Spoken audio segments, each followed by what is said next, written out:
Today's horror story is written by AsDeathBeckons. I just want to go ahead and get all the really fucked up stuff out of the way now. I have social anxiety and serious trust issues due to the fact I lost both my mom and brother when I was just a little boy. The fucked up part? It was a murder-suicide, courtesy of my apparently deranged mother. I don't know why she decided to take my older brother with her, but not me. I was in the house that night as well, fast asleep. But I was left unharmed, whereas my brother had his throat opened up. She didn't leave a suicide note, but I did find a ripped-off piece of paper with only a few words scribbled on it in my room. Be the best you can be. I went through a lot of trouble after that. I was bullied relentlessly by my classmates and constantly reminded that my dead mother was a murderer. Yeah, kids are really little shits. I didn't start making friends and having a normal life until high school. It was my great revitalization. I don't know what would have come of me had I let my mother's sins engulf me completely. Still, despite everything, she was my mom, and I still love her.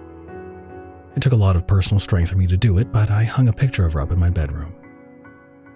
It's my favorite photo of her that I have. She's laughing, her blue eyes gleaming with joy, her wavy auburn hair framing her pale, delicate face. Looking at it, you would never guess she would never go on to do what she did. I didn't stop there, though. My brother got a special spot in my living room, right above my TV stand, prominent and high. He's around 13 years old in the picture. He's wearing a birthday hat that my mom forced on him, looking slightly annoyed but begrudgingly happy knowing that he was loved. I can't look at it too long before the tears start flowing. Things started to get weird about a month ago. Given my traumatic childhood, I'm sure it's not a surprise to anyone that I do my fair share of drinking. And when I say fair share, I mean to say that I drink a fucking lot. I'm a regular in several bars around town. On the first night in particular, I ran into an old female acquaintance named Claudia at one of these scholarly establishments.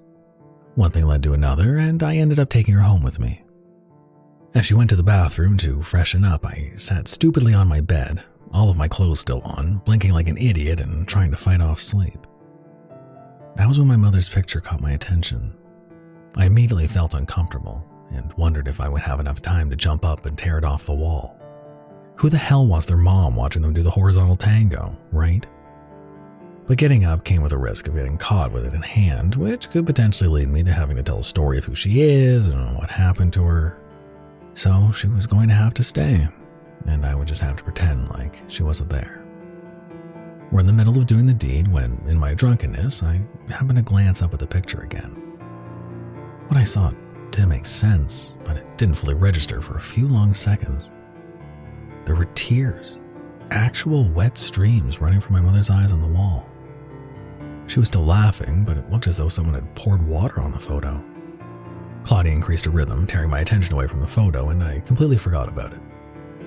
I didn't even think about what I had seen until I was eating cereal on my couch the next day.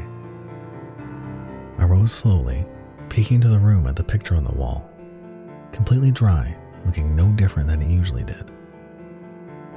I'd have to remember to take it down, or at least have it facing a different direction the next time I had a girl over.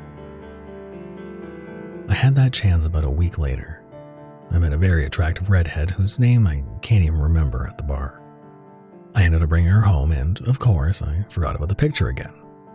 I was completely wasted this time. The last thing I remember from that night before I finished up is the sight of my mother's visage, her laughing smile gone, placed only with a horrified expression that looked as though she was screaming.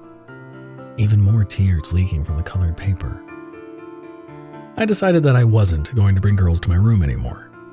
I know, it would be easier to just take down the damn picture, but I'm incredibly lazy, and I didn't think I'd continue getting as, well, lucky as I had been recently. I invited Claudia over one night to watch a movie with me. I really don't know what it is about her, but I suppose I took a liking to her compared to the others. I was in the kitchen making popcorn when I heard her scream suddenly from the living room, causing me to drop the entire bowl of popcorn. I dashed over to the doorway and peered out at her. She was clutching her chest, staring at the spot above the TV. Uh-oh. Does that happen all the time? She asked, raising a finger and pointing at the picture of my brother. Little droplets were forming just under his brown eyes, slowly rolling down the photo and dripping onto the TV. I had to improvise. Yeah, it does actually. It's the pipes in the walls. I've been meaning to get them fixed. The water just comes through the walls sometimes. My brother just has an unfortunate spot up there, you know? After Claudia had gone home for the night, I approached both pictures separately. Come on, guys. I don't know what's going on, but I can't have this. Please, I hope your souls have found peace, but you've gotta let me have my peace. I know you can't agree, but this is my tranquility. Please, I beg of you. At least I knew I wasn't going mad, given that Claudia had seen it too. Maybe I had been lying after all, though. Maybe there was some sort of leak in the walls. That was what I told myself to rationalize these otherwise completely irrational occurrences. Lucky girl number 3 was someone I knew from work named Vivica. We agreed to meet at my place and have a chill night. I had other intentions, naturally. During the deed, I remember looking up at my mom, seeing her head was turned slightly away now, her eyes squeezed closed. She didn't want to witness the vile things happening in front of her. And I don't blame her. Hell, at this point, I was even grateful that she wasn't looking anymore. Claudia was over again the other day. The two of us were laying in bed, her twirling my hair as we watched the news. The anchor was talking about the poor woman who had gone missing. She was only the most recent in a long list of women who had vanished. I stared at her picture on the screen, her beautiful face and long red hair. Vivica hadn't been reported yet, but I knew that was coming soon. I shook my head slowly as I took a bite out of my ham sandwich. Poor girl. What kind of fucked up world are we living in? I hope they find her.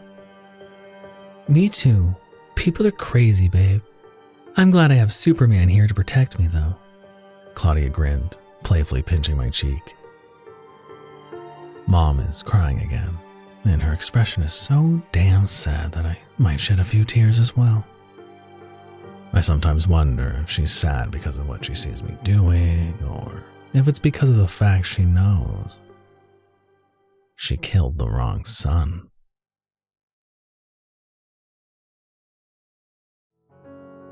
And very difficult fellow to catch. He's good at framing people. Thank you for listening, and you can handle another horror story, right?